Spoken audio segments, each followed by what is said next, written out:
কেকের মধ্যেই যদি একটা আস্ত খরগোশ বানিয়ে নেওয়া যায় কেমন হবে বলো তো। চলো তাহলে এই কেকটার মধ্যে সেরকমই কিছু করা যায়। ফার্স্টে কিন্তু আমি দুটো কান করে নিয়েছিলাম, কত কিউট কিউট দেখো।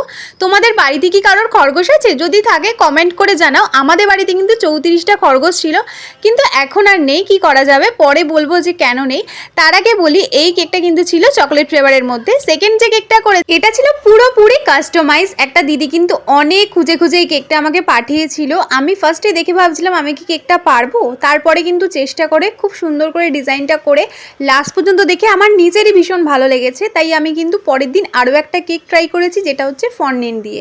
সেই কেকটাও লাস্টে তোমাদের সাথে শেয়ার করব এই ভিডিওটার লাস্টে। তো এই দুটো কেকের মধ্যে বা এই তিনটে কেকের মধ্যে তোমাদের কোন কেকটা বেশি ভালো লাগছে ঝটপট আমাকে কমেন্টে জানিও। আর কার কার বাড়িতে কটা খরগোশ আছে সেটা কিন্তু একদম জানাতে ভুলো না। চলো আজকের মতো টাটা। যদি ভালো লেগে থাকে লাইক কমেন্ট করে আমার চ্যানেলটা সাবস্ক্রাইব করে দিও।